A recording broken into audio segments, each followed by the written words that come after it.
What's up, everybody? It's your boy AD, and that's all day. And I'm here to do the Raw review for January 30th, 2023. The headline for the night was Cody Rhodes conquers Finn Balor as Edge and Beth Phoenix neutralize the Judgment Day.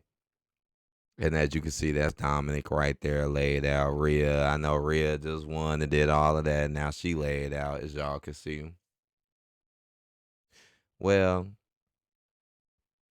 I know I didn't do the Raw live stream for last night because I just wanted to take a little break. I already did the SmackDown and I did the whole pay-per-view on Saturday, so I just wanted to take a little break. I'll definitely plan on being back for Friday or whatnot. But it's not that bad though because this episode was not that good, man. It wasn't. This episode was not that great, y'all. It's like they kind of ran out of gas. They did a lot for Royal Rumble, so I guess you couldn't expect that much for this episode. Like, for example, wasn't no Roman Reigns or nothing. Shit, they ain't even have a Bianca moment. Nothing with Bianca, nothing with Alexa. But let's get to it. It began with an emotional Cody Rhodes prepared to challenge Roman Reigns at WrestleMania. So this is pretty typical, right? We know Cody is going to come back and give his announcement in the speech and say he here, just like what he did last time, except after WrestleMania, after Royal Rumble. I pretty much expected this. Cody has his long speeches letting people know that he's back and how he feels and saying he's going to be coming at Roman soon, which I already been saying, which we already been knowing for the longest before he even came back.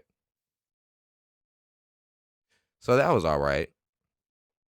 Then the Judgment Day confronted Cody Rhodes, and basically all of them came out, mainly Dominic, was talking hella smack to Cody, talking about he owns stuff, Finn talking about he owns stuff, Dominic talking smack, and then that's when Edge came out of nowhere and attacked the Judgment Day from behind, kind of like at the Royal Rumble somewhat, from behind, and then that's when Cody Rhodes came in and he just got the whooping on them, and they ended up breaking it up and all of that stuff.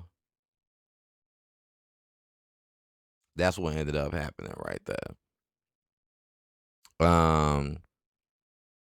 Right, then we had Seth freaking Rollins defeat Chad Gable to qualify for the United States title Elimination Chamber match. So the next pay-per-view is actually going to be Elimination Chamber before WrestleMania. And so far, the way they're stacking his card, but that's what the Raw was really about. It was just a whole bunch of matches stacking up to see who's going to be in the chamber or not.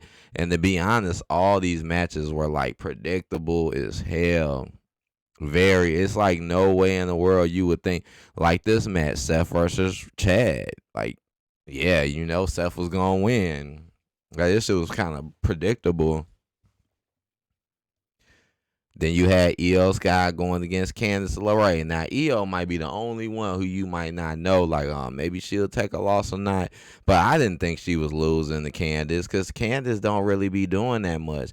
And that's messed up, man, how y'all keep putting Io and Dakota in these damn singles matches, but then got them running around all over the place, and they're never putting their belts on the line. Like I said, we just had a whole men's tournament between 8 teams to decide who can get the belts from the Usos, but you telling me y'all can't get one to go against the Looney Tunes? Oh my goodness. Io wins. And it was because of interference. Bailey and Dakota was on the sideline.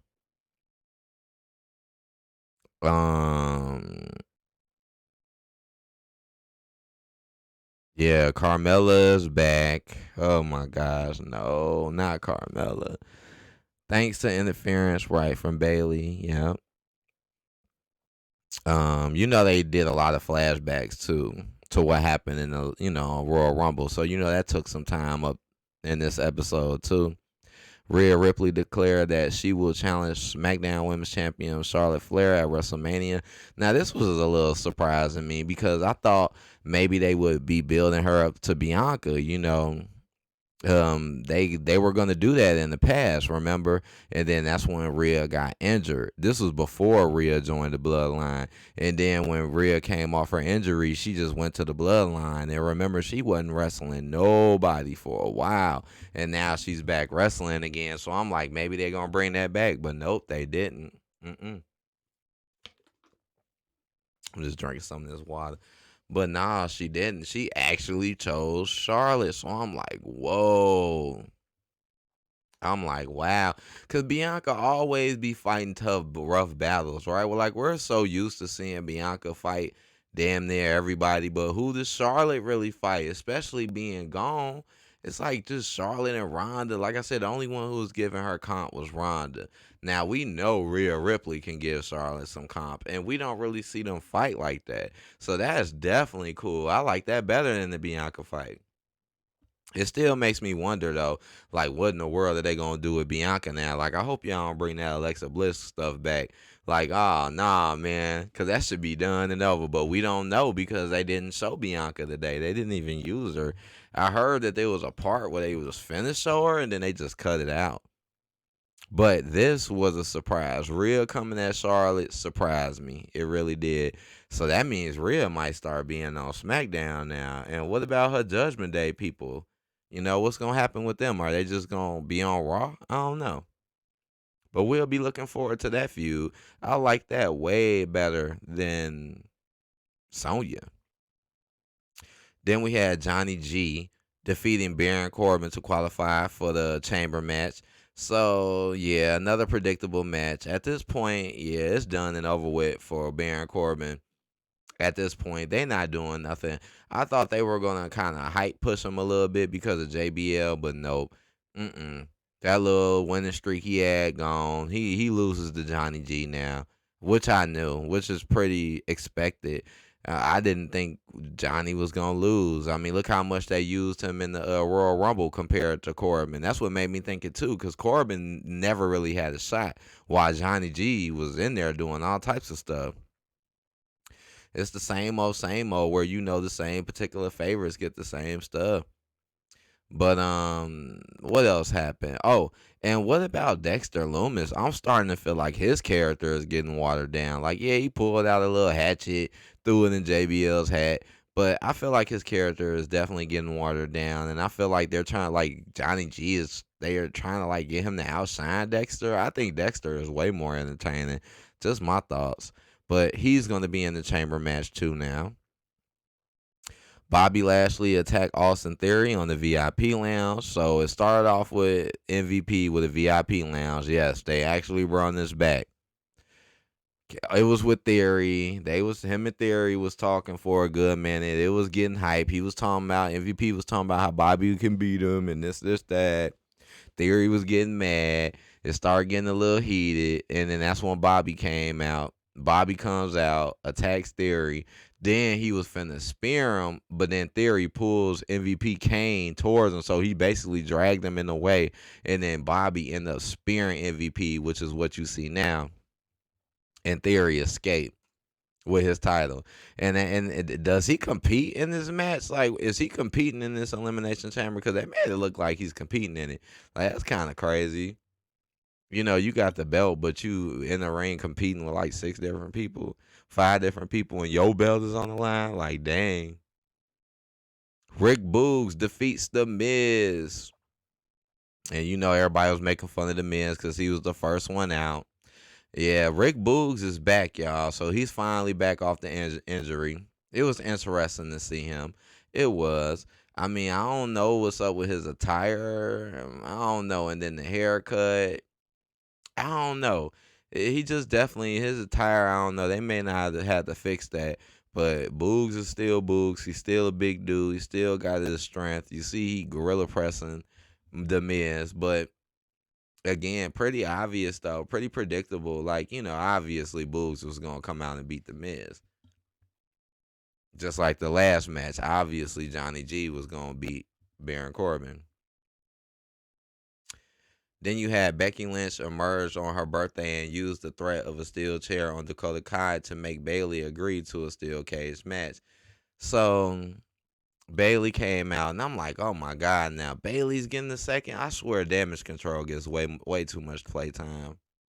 I swear. And she was talking her mess, talking about it got a little heated though. I ain't gonna lie, this segment did get kind of heated when Becky came out and they started confronting each other, and she was on stage and talking about how just talking big smack, man, talking about her kids and stuff like that and her relationship. It was kind of crazy. Bailey was taking it kind of far, but after that though, that's when she went in the back and then dragged out Dakota and had a chair like on, like Dakota was already hurt and beat up, and then she was finna basically like mess her legs up with the chair because she was like, you better accept this match, and then Bailey ended up accepting it before she was finna mess Dakota up, who was already messed up. Then she was like, yeah, check on Io. So apparently Io was back there all beat up too. Who knows what happened to Io? Who knows? And then Bailey ran out and went and helped Dakota. So now they have another steel cage match being set up for next week. Yes, they're bringing it back and they're doing it again, y'all. Now let's hope nothing F's this match up. Let's hope that y'all can actually have this match. And just ban the Looney Tunes from the side. Do they really need to be there? Just ban them, yo. Bronson Reed defeats Dolph Ziggler to qualify for the United States Elimination Chamber match. So again, another predictable match. Obviously, Bronson Reed, the newer person, is going to beat Dolph Ziggler. Pretty predictable. I don't know how this Elimination Chamber gonna go. And then you got the ending. I may have missed some promos. Let me see. Not too much. Again, this episode didn't have too much to it. And then you got the ending with Cody Rhodes versus Finn Balor. So, I mean, nothing really to be hyped about. And again, obvious match. Like, obviously, Cody was going to win. And it was even kind of obvious that Edge was going to pop out. Like, I knew that because Cody is clearly fighting all of them by himself. And Edge already came out earlier. So, we already knew. Like, it was kind of predictable for Edge to jump out during the match and help Cody get the win. Like, I swear I knew it before it even happened. I'm like, watch Edge come out, watch him help to attack the other Judgment Day, and then Cody gets the win. You know, not the most hype episode. I say the coldest moment in the match though is when Cody hit 3 crossroads though in a row on Finn Balor. Now that was kind of cool. He hit 3 in a row. So he was crossroads, then pick them up, crossroads. Everybody like, damn. Bye. This episode wasn't that good though. I give this episode 2 out of 5, man. 2 out of 5. Again, I know I ain't do the live stream. I just wanted to take a little break, so it will be no connecting live streams to this video. Just be on the lookout for me when, SmackDown comes around. They're showing Dave Bautista now, right? He got this new movie. I'm looking at the news, and they showing that. Yeah, that's something else they did yesterday. They hyped up that Dave Bautista movie out. And I'm looking at clips of it right now. It's funny I would be doing that review and now they playing this on the news. That's kind of crazy. But all right, hit that like button, comment, subscribe, and I'll see you guys later. And SmackDown will probably be more hype because we still got to get the conclusion of the bloodline and other stuff that's going on. So I'll see you guys there, and peace out.